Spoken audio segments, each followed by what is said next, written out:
नमस्कार। श्रीमद् वाल्मीकि रामायण अखंड पाठ में आज हम पढ़ने जा रहे हैं 2 सर्ग, पंचषष्टितमः एवं षट्षष्टितमः सर्ग, यानी 65वां और 66वां सर्ग अयोध्या कांड से। और आज इन दोनों सर्गों के अंतर्गत होगा वंदी जनों का स्तुति पाठ, राजा दशरथ को दिवंगत हुआ जान उनकी रानियों का करुण विलाप, राजा के लिए कौशल्या का विलाप और कैकेयी की भर्त्सना, मंत्रियों का राजा के शव को तेल से भरे हुए कड़ाह में सुलाना, रानियों का विलाप, पुरी की श्रीहीनता और पुरवासियों का शोक। तो आइए प्रारंभ करते हैं आज का पाठ। अथ रात्र्याम व्यतीतायाम प्रातरेवापरे अहनि वन्दिनः पर्युपातिष्ठंस्तत्पार्थिव निवेशनम्। सूताः परमसंस्कारा मागधाश्चोत्तमश्रुताः गायकाः श्रुतिशीलाश्च निगदन्तः पृथक् पृथक्। राजानं स्तुवतां तेषामुदात्ताभिहिताशिषाम् प्रासादा भोगविस्तीर्णः स्तुतिशब्दो ह्यवर्तत। ततस्तु स्तुवतां तेषां सूतानां पाणिवादकाः अपदानान्युदाहृत्य पाणिवादान्यवादयन्। तेन शब्देन विहगाः प्रतिबुद्धाश्च सस्वनुः शाखास्थाः पंजरस्थाश्च ये राजकुलगोचराः।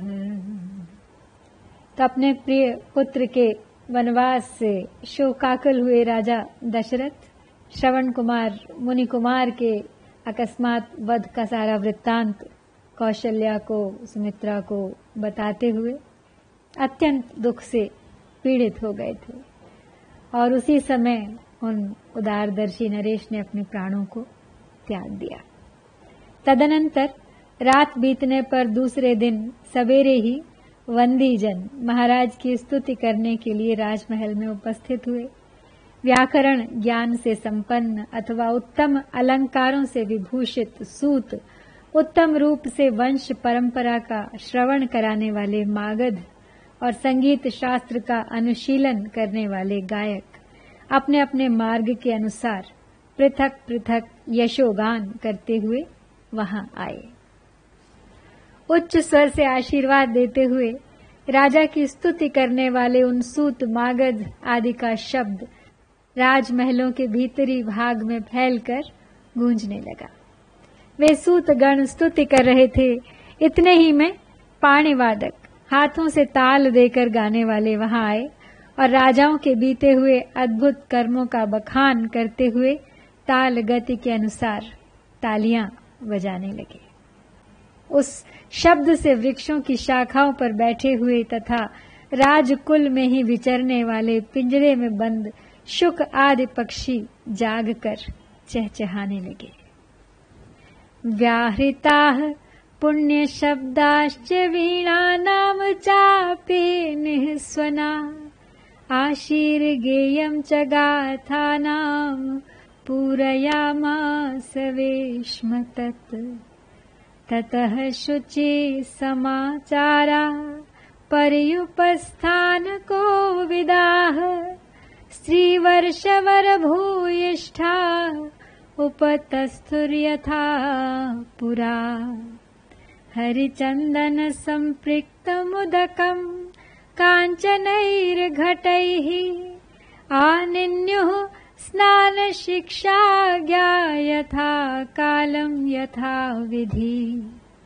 मङ्गलालम्भनीयानि प्राशनीयान्युपस्करान् उपानिन्युस्तथा पुण्याः कुमारी बहुलाः स्त्रियः सर्वलक्षणसम्पन्नं सर्वं विधिवदर्चितं सर्वसुगुणलक्ष्मीव तद्भूताभिहारिकम्।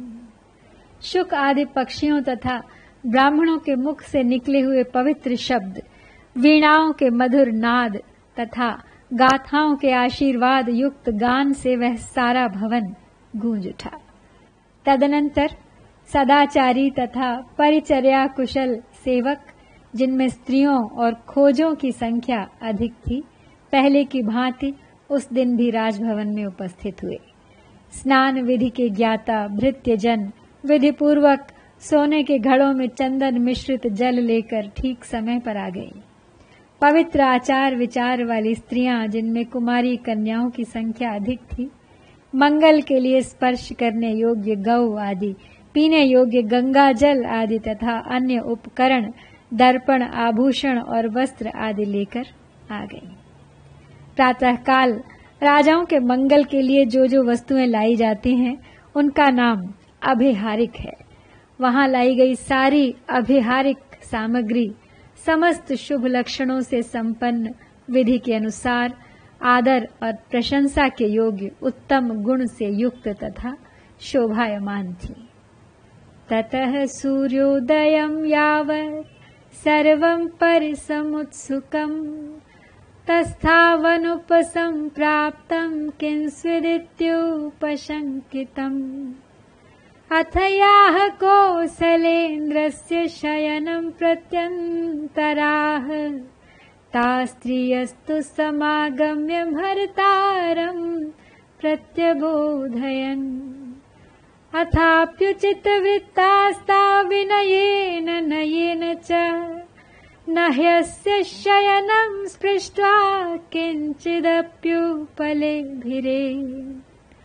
ताः स्त्रियः स्वप्नशीलज्ञाश्चेष्टां सञ्चलनादिषु तावे पथुपरीताश्च राज्ञः प्राणेषु शङ्किताः।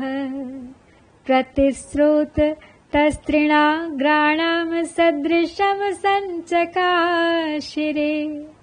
अथ सन्देहमानानां स्त्रीणां दृष्ट्वा च पार्थिवम् यत्तदा शङ्कितं पापं तदा जज्ञे विनिश्चयः। तो सूर्योदय होने तक राजा की सेवा के लिए उत्सुक हुआ सारा परिजन वर्ग वहां आकर खड़ा हो गया। जब उस समय तक राजा बाहर नहीं निकले, तब सबके मन में यह शंका हो गई कि महाराज के न आने का क्या कारण हो सकता है। तदनंतर जो कौशल नरेश दशरथ के समीप रहने वाली स्त्रियां थीं, वे उनकी शैया के पास जाकर अपने स्वामी को जगाने लगी। वे स्त्रियां उनका स्पर्श आदि करने के योग्य थीं, अतः विनीत भाव से युक्ति पूर्वक उन्होंने उनकी शैया का स्पर्श किया। स्पर्श करके भी वे उनमें जीवन का कोई चिन्ह नहीं पा सकी। सोए हुए पुरुष की जैसी स्थिति होती है, उसको भी वे स्त्रियां अच्छी तरह समझती थीं। अतः उन्होंने हृदय एवं हाथ के मूल भाग में चलने वाली नाड़ियों की भी परीक्षा की, किंतु वहां भी कोई चेष्टा नहीं प्रतीत हुई। फिर तो वे कांप उठी। उनके मन में राजा के प्राणों के निकल जाने की आशंका हो गई। वे जल के प्रवाह के सम्मुख पड़े हुए तिनकों के अग्रभाग की भांति कांपती हुई प्रतीत होने लगी। संशय में पड़ी हुई उन स्त्रियों को राजा की ओर देखकर उनकी मृत्यु के विषय में जो शंका हुई थी, उसका उस समय उन्हें पूरा निश्चय हो गया। कौसल्या च सुमित्रा च पुत्र शोक पराजिते प्रसुप्तेन प्रबुध्येते यथा काल समन्विते। निष्प्रभासा विवर्णा च सन्ना शोकेन सन्नता न व्यराजत कौसल्या तारेव तिमिरावृता। कौसल्यानन्तरं राज्ञः सुमित्रा तदनन्तरं न स्म विभ्राजते देवी शोकाश्रुलुलितानना ते च दृष्ट्वा तदा सुप्ते उभे देव्यौ च तं नृपम् सुप्तमेवोद्गत प्राणमन्तः पुरमन्यत ततः प्रचक्रुषुर्दीनाः सस्वरं तावराङ्गनाः करेणेव इवारण्ये स्थानप्रच्युतयूथपाः। तो पुत्र शोक से आक्रांत हुई कौशल्या और सुमित्रा उस समय मरी हुई के समान सो गई थी और उस समय तक उनकी नींद नहीं खुल पाई थी। सोई हुई कौशल्या श्रीहीन हो गई थी, उनके शरीर का रंग बदल गया था। वे शोक से पराजित एवं पीड़ित हो अंधकार से आच्छादित हुई तारिका के समान शोभा नहीं पा रही थी। राजा के पास कौशल्या थी और कौशल्या के समीप देवी सुमित्रा थी। दोनों ही निद्रा मग्न हो जाने के कारण शोभाहीन प्रतीत होती थी। उन दोनों के मुख पर शोक के आंसू फैले हुए थे। उस समय उन दोनों देवियों को निद्रा मग्न देख अंतःपुर की अन्य स्त्रियों ने यही समझा कि सोते अवस्था में ही महाराज के प्राण निकल गए हैं। फिर तो जैसे जंगल में यूथपति गजराज के अपने वास स्थान से अन्यत्र चले जाने पर हथिनियां करुण चीत्कार करने लगती हैं, उसी प्रकार वे अंतःपुर की सुंदरी रानियां अत्यंत दुखी हो उच्च स्वर से आर्तनाद करने लगी।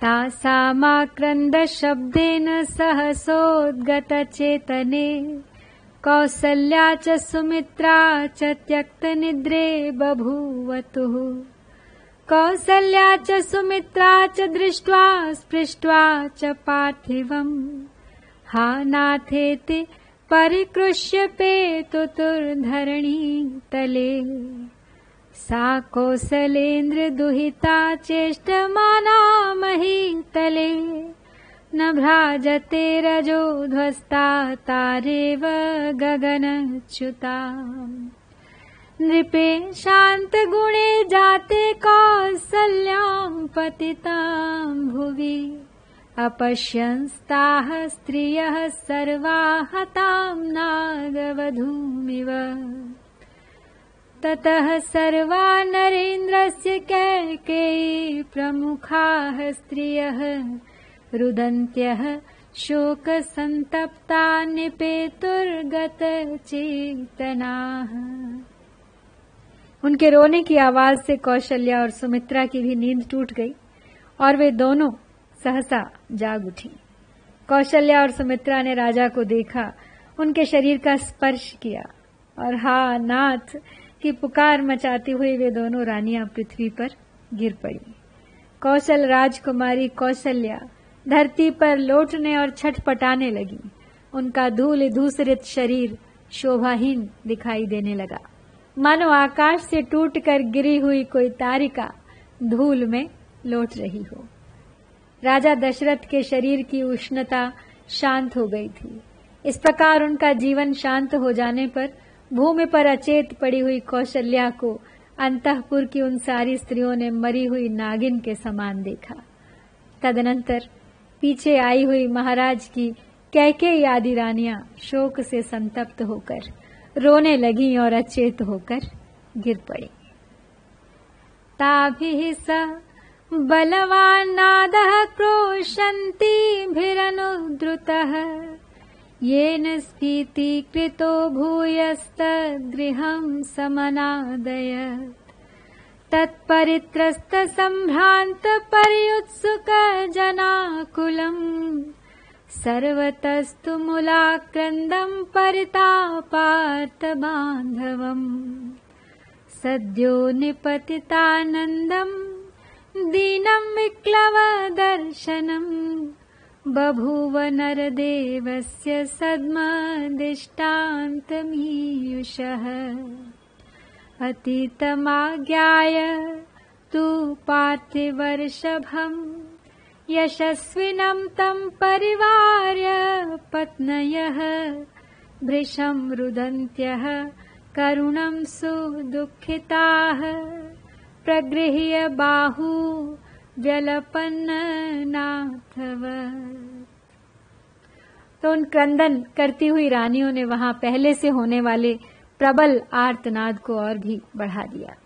उस बढ़े हुए आर्तनाद से वह सारा राजमहल पुनः बड़े जोर से गूंज उठा।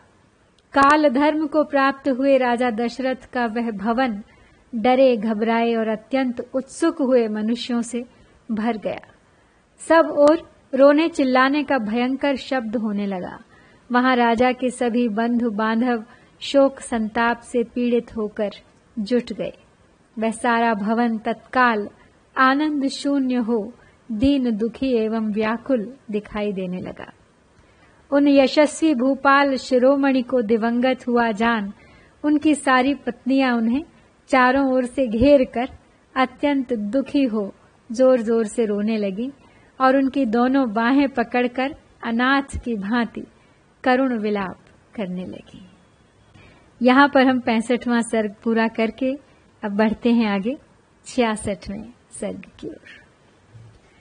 तमग्निमिव सशान्तमम्बुहीनमिवार्णवम् गतप्रभमिवादित्यम् स्वर्गस्थं प्रेक्ष्य भूमिपम् कौसल्या बाष्पपूर्णाक्षी विविधं शोककर्षिता उपगृह्य शिरोराज्ञः कैकेयीं प्रत्यभाषत।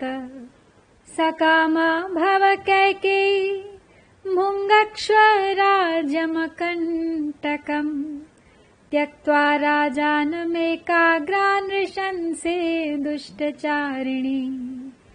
विहाय मां गतो रामो भर्ता च स्वर्गतो मम विपथे सार्थहीनेव नाहं जीवितुमुत्सहे। भर्तारं तु परित्यज्य का स्त्री दैवतमात्मनः इच्छे जीवितुम् अन्यत्र कैकेय्यास्त्यक्तधर्मणः। बुझी हुई आग, जलहीन समुद्र तथा प्रभाहीन सूर्य की भांति शोभाहीन हुए दिवंगत राजा का शव देखकर कौशल्या के नेत्रों में आंसू भर आए। वे अनेक प्रकार से शोकाकुल होकर राजा के मस्तक को गोद में ले कैकेयी से इस प्रकार बोली। दुराचारिणी क्रूर कैकेयी, ले तेरी कामना सफल हुई। अब राजा को भी त्याग कर एकाग्रचित्त हो अपना अकंटक राज्य भोग। राम मुझे छोड़कर वन में चले गए और मेरे स्वामी स्वर्ग सिधार गए। अब मैं दुर्गम मार्ग में साथियों से बिछुड़कर असहाय हुई अबला की भांति जीवित नहीं रह सकती। नारी धर्म को त्याग देने वाली कैकेयी के सिवा संसार में दूसरी कौन ऐसी स्त्री होगी जो अपने लिए आराध्य देव स्वरूप पति का परित्याग करके जीना चाहेगी।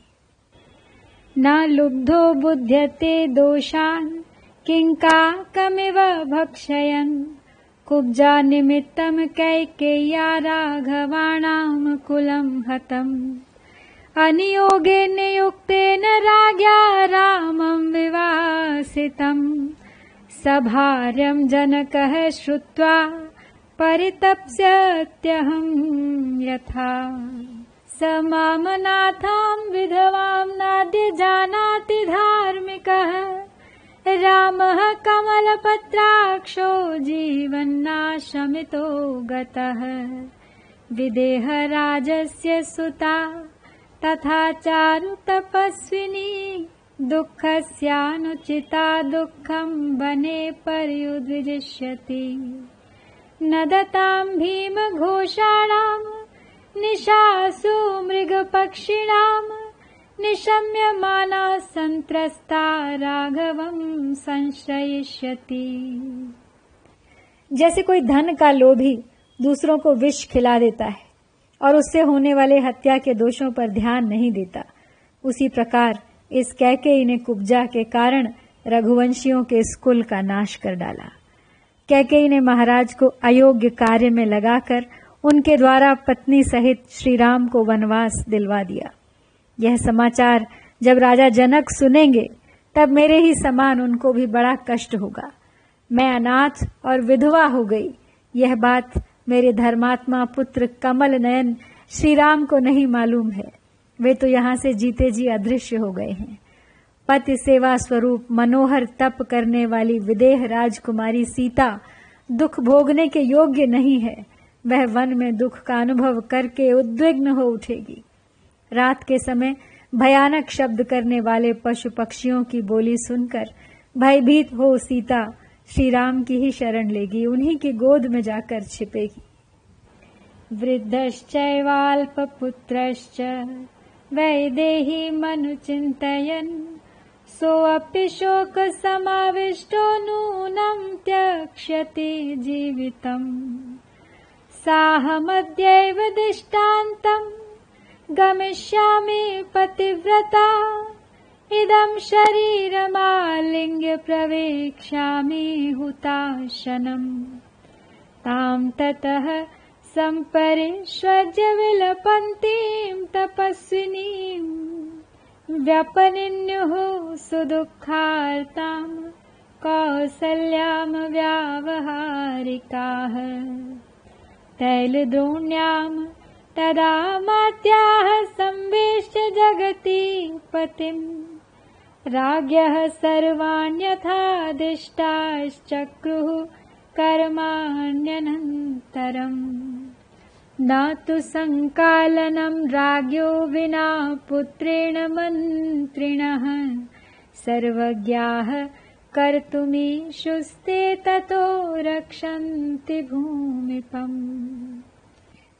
जो बूढ़े हो गए हैं, कन्याएं मात्र ही जिनकी संतति हैं, वे राजा जनक भी सीता की ही बारंबार चिंता करते हुए शोक में डूबकर अवश्य ही अपने प्राणों का परित्याग कर देंगे। मैं भी आज ही मृत्यु का वरण करूंगी। एक पतिव्रता की भांति पति के शरीर का आलिंगन करके चिता की आग में प्रवेश कर जाऊंगी। पति के शरीर को हृदय से लगाकर अत्यंत दुख से आर्त हो करुण विलाप करती हुई तपस्विनी कौशल्या को राजकाज देखने वाले मंत्रियों ने दूसरी स्त्रियों द्वारा वहां से हटवा दिया। फिर उन्होंने महाराज के शरीर को तेल से भरी हुई नाव में रखकर वशिष्ठ आदि की आज्ञा के अनुसार शव की रक्षा आदि अन्य सब राजकीय कार्यों की संभाल आरंभ कर दी। वे सर्वज्ञ मंत्री पुत्र के बिना राजा का दाह संस्कार न कर सके, इसलिए उनके शव की रक्षा करने लगे। तैलद्रोण्यां शायितं तं सचिवैस्तु नराधिपम् हामृतोऽयमिति ज्ञात्वा स्त्रियस्ताः पर्यदेवयन्। बाहूनुच्छ्रित्य कृपणा नेत्रप्रस्रवणैर्मुखैः रुदत्यः शोकसन्तप्ताः कृपणं पर्यदेवयन्।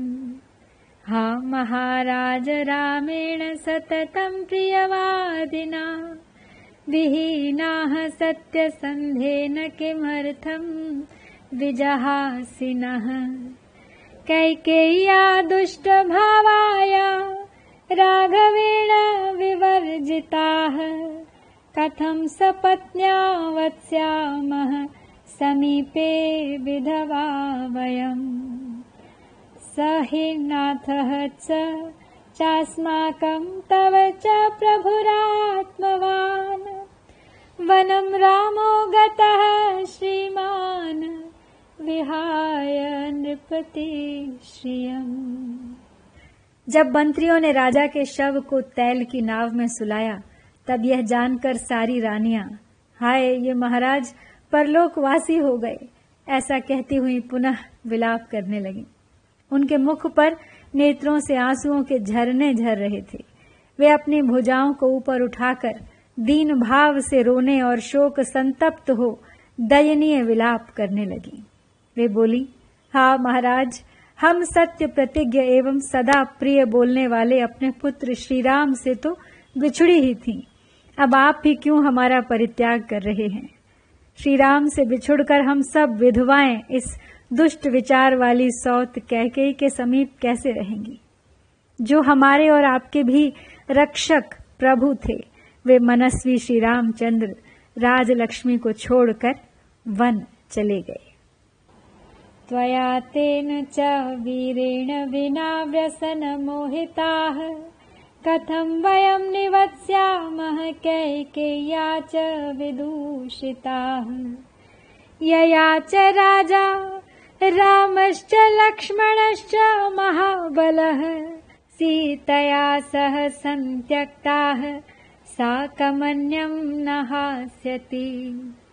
ता बाष्पेण च संभीताः शोकेन विपुलेन च व्यचेष्टन्त निरानन्दा राघवस्य वरस्त्रियः। निशानक्षत्रहीनेव स्त्रीव भर्तृर्विवर्जिता पुरी नाराजता योध्याहीना राज्ञा महात्मना। बाष्पपर्याकुलजना हा हा भूतकुलाङ्गना शून्यचत्वरवेश्मान्तान् बभ्राज यथा पुरम्। वीरवर श्री राम और आपके भी न रहने हमारे ऊपर बड़ा भारी संकट आ गया, जिससे हम मोहित हो रही हैं और अब सौत कैकेयी के द्वारा तिरस्कृत हो हम यहाँ कैसे रह सकेंगी। जिसने राजा का तथा सीता सहित श्री राम और बलि लक्ष्मण का भी परित्याग कर दिया, वह दूसरे किसका त्याग नहीं करेंगी। रघुकुल नरेश दशरथ की वे सुंदरी रानियां महान शोक से ग्रस्त हो आंसू बहाती हुई नाना प्रकार की चेष्टाएं और विलाप कर रही थीं। उनका आनंद लुट गया था। महामना राजा दशरथ से हीन हुई वह अयोध्यापुरी नक्षत्रहीन रात्रि और पतिविना नारी की भांति श्रीहीन हो गई थी। नगर के सभी मनुष्य आंसू बहा रहे थे। कुलवती स्त्रियां हाहाकार कर रही थीं। चौराहे तथा घरों के द्वार सूने दिखाई देते थे। वहां झाड़ बुहार, लीपने पोतने तथा बलि अर्पण करने आदि की क्रियाएं नहीं होती थी। इस प्रकार वह पुरी पहले की भांति शोभा नहीं पाती थी। गते तु शोकात्रिदिवं नराधिपे महीतलस्थासु नृपांगनासु च निवृत्तचारः सहसा गतो रविः प्रवृत्तचारा रजनीह्य उपस्थिता। ऋते तु पुत्राद्दहनं महीपतेर्नारोचयंस्ते सुहृदः समागताः इतीव तस्मिन् शयने न्यवेशयन् विचिन्त्य राजानम् अचिन्त्य दर्शनम्। गतप्रभाद्योरिव भास्करं विना व्यपेतनक्षत्रगणेव शर्वरी पुरी बभासे रहिता महात्मना कण्ठास्त्रकण्ठाकुलमार्गचत्वरा। नराश्च नार्यश्च समेत्य संघर्षो विगर्हमाणा भरतस्य मातरम् तदा नगर्यां नरदेव संशये बभूवुरार्ता न च शर्मलेभिरे। राजा दशरथ शोकवश स्वर्ग सिधारे और उनकी रानियां शोक से ही भूतल पर लौटती रहीं। इस शोक में ही सहसा सूर्य की किरणों का प्रचार बंद हो गया और सूर्यदेव अस्त हो गए। तत्पश्चात अंधकार का प्रचार करती हुई रात्रि उपस्थित हुई। वहां पधारे हुए सुहृदों ने किसी भी पुत्र के बिना राजा का दाह संस्कार होना पसंद नहीं किया। अब राजा का दर्शन अचिंत्य हो गया। यह सोचते हुए उन सब ने उस तैलपूर्ण कड़ाह में उनके शव को सुरक्षित रख दिया। सूर्य के बिना प्रभाहीन आकाश तथा नक्षत्रों के बिना शोभाहीन रात्रि की भांति अयोध्यापुरी महात्मा राजा दशरथ से रहित हो श्रीहीन प्रतीत होती थी। उसकी सड़कों और चौराहों पर आंसुओं से अवरुद्ध कंठ वाले मनुष्यों की भीड़ एकत्र हो गई थी। झुंड के झुंड स्त्री और पुरुष एक साथ खड़े होकर भरत माता कैकेयी की निंदा करने लगे। उस समय महाराज की मृत्यु से अयोध्यापुरी में रहने वाले सभी लोग शोकाकुल हो रहे थे। कोई भी शांति नहीं पाता था। यहाँ पर 66वां सर्ग पूरा होता है। तो इस प्रकार श्री वाल्मीकि निर्मित आर्ष रामायण आदि काव्य के अयोध्या कांड में हमने आज 65वां और 66वां 2 सर्ग संपन्न किए हैं। इत्यार्षे श्रीमद् रामायणे वाल्मीकि आदि काव्ये अयोध्या कांडे 65तमः एवं 66तमः सर्गः। ओम श्री सीतारामचंद्राभ्याम नमः।